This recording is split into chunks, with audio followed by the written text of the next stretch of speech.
The cross-country hardtail is dead, especially if World Cup racing is to be believed. But I wanted to find out how much travel you really need for cross-country riding and racing on a more local scale. Full suspension cross-country race bikes have dominated the World Cup scene for at least the last decade. Yeah, Pauline from Prevost won the World Champs in 2024 on a hardtail, and Tom Pidcock won at Novo Mesto in 2021 on a hardtail. But those are the exceptions that prove the rule. The reality is that top-level cross-country racing is gnarly, and that means full suspension bikes are faster up and down hills. But despite this, most major manufacturers still have cross-country hardtails in their range, and I was interested as to why that might be the case. To find out how much travel you really need to ride and race cross-country, I picked 3 bikes that are representative of the market right now. To represent the hardtail, we've got the Cannondale Scalpel HT, and this is the Lab 71 version, which is very special. It's a modern cross-country hardtail, carbon frame, slackish angles, decent-ish reach, and 110mm suspension at the front from that unique Lefty Ocho carbon fork. In the middle, we have the Specialized Epic World Cup. Now this is quite an interesting bike. It's got 75mm of travel from a custom proprietary shock at the back, mated with 110mm of travel at the front. It's got decent angles, but it doesn't have as much suspension as the third bike in our lineup. Now these days you can't go to a cross-country race bike launch without it having 120mm of travel, and that is exactly what the Lauf Elja has. 120mm at the front, 120mm at the back, and of course all of them have big 29-inch wheels, although these have 2.6-inch tyres. It is representative of the market, but it is also quite a unique bike.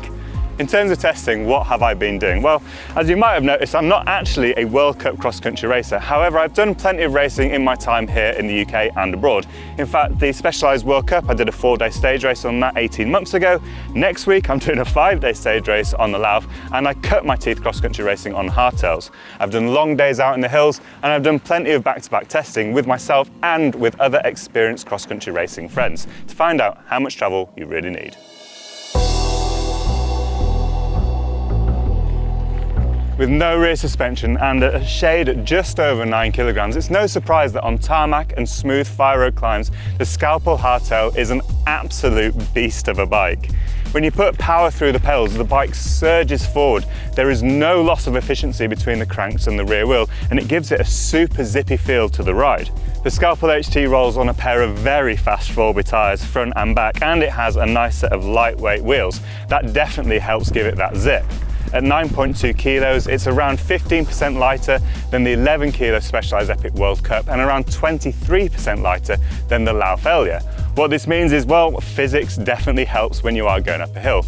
Okay, taking system weight in there and excluding inefficiencies from suspension bobbing, it's difficult to say exactly how much faster that's going to make you up a hill, but it definitely helps, and it definitely gives this bike a little bit of extra personality when you are putting down the watts. That hard compound rear tyre though, with absolutely zero squish at the back, does mean that when you're going up something a little bit steeper and maybe a little bit looser, when you are putting the power down, you can get the back tyre to spit a bit of dirt. It sounds pretty cool when you're crunching up a climb at full gas, but that's not the most efficient way to go up a hill. Despite this, this is definitely a fast bike when you're going up something that is smooth and non-technical. When we're talking about the Specialized World Cup, it's actually a very similar story. It's a unique bike because it has this shock system down here that gives 75mm of travel.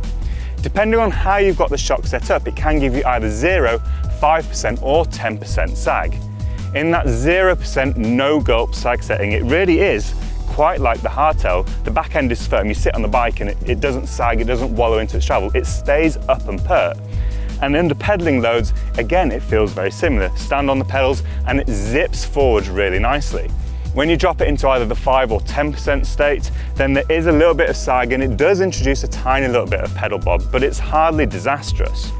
In the no-gulp 0% sag, when you are going up those smooth climbs, it feels much like a hardtail. And when you take it onto looser stuff, actually I think it works a bit better than the Cannondale anyway. The tyres that Specialized have developed are absolutely fantastic. I don't really understand how they've made them so good, but the carcass and the compound works to give an impeccably smooth ride with tons of grip. Going to that 5 or 10% sag mode and on slightly rougher climbs, there's a little bit of give and that gives you so much more back in terms of traction and control. On tarmac, I'd say that the Cannondale has that little extra zip, and I think that's from the harder compound tyres. But really, as soon as you get onto dirt, this feels as good as the Cannondale, just with that little extra safety margin and potentially a bit extra grip. When you do stamp on those pedals, the rear tyre doesn't spit dirt as quickly as it does on the Cannondale. At around 12 kilograms, the Lauf Elja is of course the heaviest bike here, and with 120 millimeters of suspension front and back, it's quite a different proposition to the Cannondale and to the Specialized. It is, however, what you're most likely to see out on a cross-country race course these days. It's a single pivot suspension system, which maybe isn't the most common, but what it does use is RockShox's flight attendant suspension system. This is automatic electronic control of the suspension's low speed compression settings for the fork and the shock. It's pretty smart stuff. The extra weight is slightly noticeable over the two bikes. The rear shock isn't quite as solid as obviously the hardtail is, and even in the sort of the 5% setting on the Specialized. That means there's a little bit of inefficiency there, even if it's not particularly terrible. The tyres are 2.6 inches wide, which is something that Lauf believe is faster. Now on my scales, they do come in at under 800 grams, so there is no real weight penalty with the other tyres. However, I think that broader contact point, along with the rear suspension doing its thing and a little bit extra weight, does mean that on a tarmac or smooth fire climb, the Elja doesn't quite have the same get up and go as the Epic World Cup or the Scalpel. As soon as things get a little bit rougher though, the picture does change. Now, even if it's locked out, there is a lot of grip on offer from the big wide tyres. I'm running these down at 18 PSI on the back and 17 on the front. You could go a bit lower, you could go a touch higher, but they're designed to run at low pressures, which means there is an awful lot of grip on offer. If the trail is bumpy, then I found that the flight attendant system moves into that pedal setting really easily. It keeps the rear suspension fairly stable. It doesn't bob and bounce all over the place, but it does have a little bit of give, which means when you hit those steps or those roots, the rear suspension bumps out of the way and lets you get up. It is a bit of a mountain goat, and it's great on technical climbs. To be fair, the Epic World Cup is also pretty good. Now, as I said, in that no gulp setting, it does remain pretty stiff, and you have to bang it into something really to get that rear shock moving. This means that if you've got a particularly technical course, I would be running it in the 5 or 10% sag range. This would just give the back wheel a little bit more traction and give you more chance of getting up those hills. That little bit of give, that little bit of sag, really just transform the bike into a bike that really can get up the most technical climbs. Much like the Elja, it's got a great shape, it feels very comfortable, and even though those are very fast rolling tyres, the Renegade on the back and the Fast Track on the front, there's a surprising amount of grip. The carcass on these things is fantastic. While the Elja and the Epic World Cup work really well on more technical climbs as well as those smoother ones, the Cannondale does start to struggle when things get a little bit more gnarly. Cannondale have engineered some flex into the back end of the bike. There's flattened sections down on the chainstays, and that drop seat stay is all there to help improve a little bit of flex in this back end. But the reality is, when things do get a little bit more lumpy and loose, you have to do far more micro and macro adjustments to your body weight to ensure that the rear tyre has traction and the front tyre is keeping you where you need to go. You have to pick your line far better, looking further ahead to make sure that there's a route up the hill, whereas these two bikes can kind of bump their way up. You have to think more, and of course those bumps through the rear wheel do interrupt your pedalling stroke far more frequently, meaning maintaining speed is a bit more of a struggle. World Cup racing over the past few years has evolved drastically. Tracks are incredibly gnarly. Think matted routes, rock gardens, gap jumps and drops. Even on TV it looks difficult, so you know that it really actually is. And that is why the longer travel 120mm machines are starting to dominate in cross-country racing, much like what the Lauf Elja has. If you looked at this bike a few years ago, you'd think, oh, it could be a trail bike. We've got a 480mm reach, a 66-ish degree head angle. Those are numbers that are not far off, which means that when it comes to regular trail riding, the Lauf leaves nothing behind. At the front, you've got a SID, a 35mm chassis, which gives you plenty of stoutness. And those big tyres, despite their low tread blocks, actually give pretty decent levels of grip, unless it's particularly muddy or like super fine loose over hard, in which case, you're always going to struggle for grip. The bike is an awful lot of fun to ride, and as I say, it's incredibly versatile. When you tip it into those steeper chutes, the front end feels nice and stout, while at the back there's good progression through the shock, which controls those bigger hits with plenty of finesse. When you're riding and putting a lot of effort in, the 120mm suspension really does cover those little mistakes that you might be making when you're tired. It's an incredibly safe, confident, competent ride that means you can hold speed in a whole host of different trail situations. Now, on a more national scene, cross-country racing courses probably aren't quite as gnarly as those at the World Cup level, and perhaps that's where a bike like the Specialized Epic World Cup comes in. 75mm of travel is, as Specialized say, about the same amount of rear wheel travel you get after sag on a normal bike if you're running no sag, if that makes sense. What it does mean is that you have 75mm of travel to cope with those bigger hits. The shape of the bike is pretty good, you know, it's got a longish reach, a relatively slack head angle at the front, and it feels super comfortable to ride. Those tyres really do smooth the way very nicely. The rear suspension does feel fairly unique. It kind of slurps through its travel on the rebound, and you get a little bit of a top-out clunk when you're in that no-gulp setting.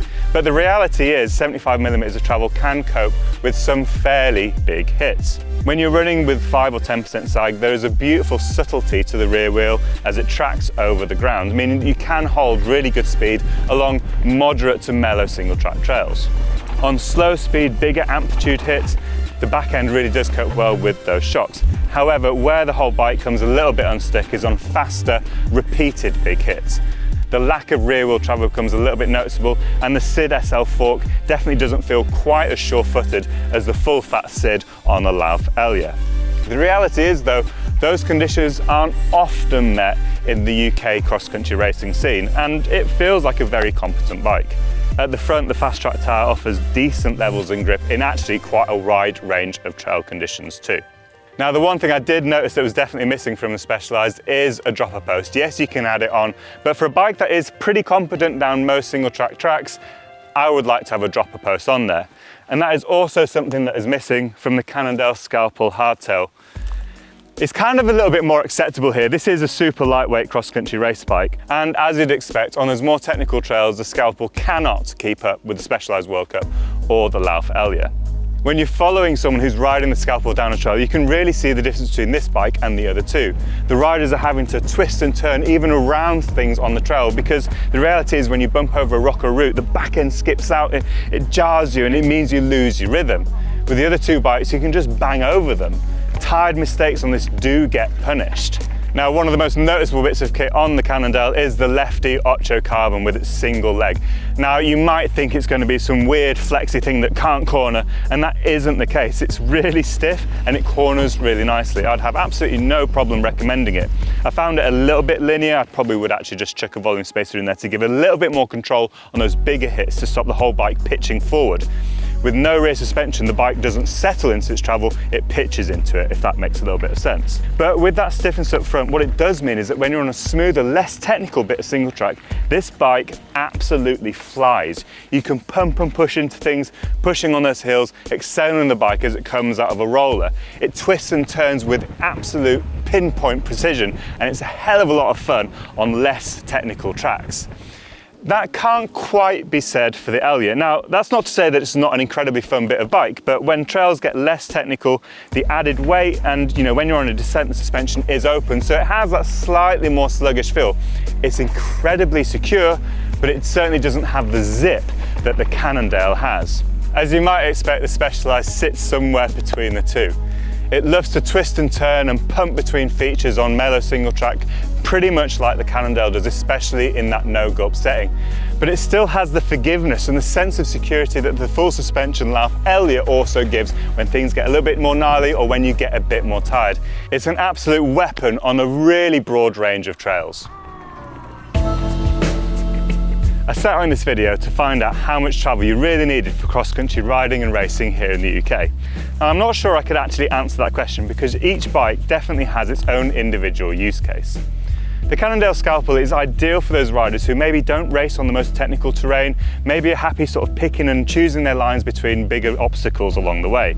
It's got an absolutely addictive turn of pace, and when you put in the power down, it really does feel like you are on an absolute bullet train of a bike.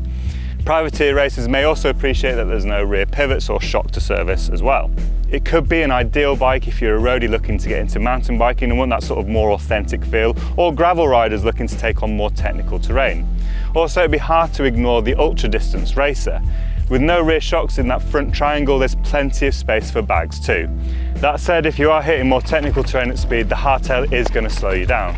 Unlike the Lauf Elja, it is without a doubt the most versatile bike here. It holds its speed incredibly well, can do technical climbs and the gnarliest of descents that you're ever going to find on a cross-country race course.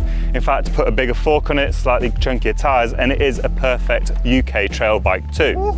As such, if you're looking for a bike that'll do massive days in the hills, have fun around your local woods and be comfortable between the race tapes, a modern 120mm cross-country race bike like the Lauf Elja is definitely something to consider. However, this video really is about cross-country racing, and in my eyes the Specialized World Cup is probably the perfect UK cross-country race bike. I say that kind of with one proviso, that you are buying a bike pretty much specifically for racing. A trail bike, this is not. The lack of travel at the back means that when you're hitting more technical terrain at speed, you can feel that it can't quite keep pace with a bigger, burlier bike. However, my experience of UK and national level cross-country racing is that the tracks aren't as technical as those in the World Cup, but they still have plenty of fun bits along the way. 75mm of travel at the back does a good job of taming the tracks. The tyres are fantastic, and okay, the Citadel SL is a little bit twangy, especially if you're a heavier rider, but it can cope with the bigger hits. The shape is good, the kit is great, the only thing missing is a dropper post, even here in the UK. So if you are looking for a UK cross-country race bike, the Specialized World Cup is my pick of the bunch. I wrote a broader feature on each of these bikes and how they actually ride for bikeradar.com. You can find the feature down below in the description. Thanks ever so much for watching. Of course, don't forget to like, comment, subscribe, ask me any questions, and I will get back to you in the comments. Now, if you want to watch a budget trail head-to-head, click on the link on screen now.